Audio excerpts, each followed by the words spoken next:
when I was viewing grad school, it's like, obviously, you know, I went in for television, film, and theater in the production cohort. My ideals are not to be a professor right away. I'm 27, man. I'm trying to launch a millennial talk show because there's no 35-year-olds or younger hosting a show like Marissa and I are doing today.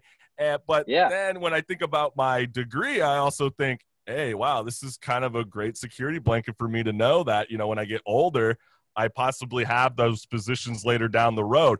Do you see that possibly happen, or do you see something different happening? Because I know in June, President Donald Trump, he just signed an executive order saying that all federal agencies will stop hiring based off degree-based and will start going with skill-based. So I can only imagine Praxis was going, yeah, let's go.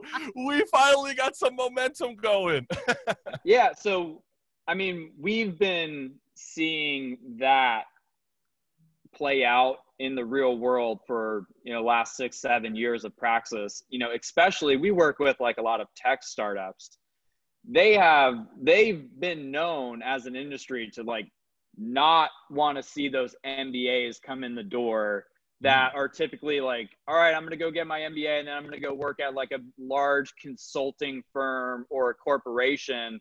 That's the antithesis of the types of skills and character traits that more dynamic growing businesses want to see from, you know, younger employees coming into their company. So in many cases, in my experience, it can be a negative signal, depending on what you're pursuing. Now, if someone has an interest, like I want to go into academia, then of course that's what you should be doing.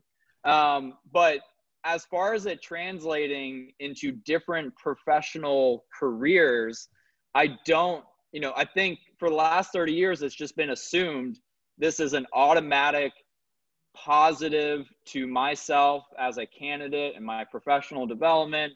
And it's a no-brain return on my investment. That's just not the case. And it makes life difficult. It can make life so difficult with not just student debt, but just, okay, now I have golden handcuffs and now I have to be commanding a certain salary, instead of taking a more experimental approach of like, okay, like I want to find out what I'm interested in. And in order to do that, I may be not prioritizing, you know, income over learning experience.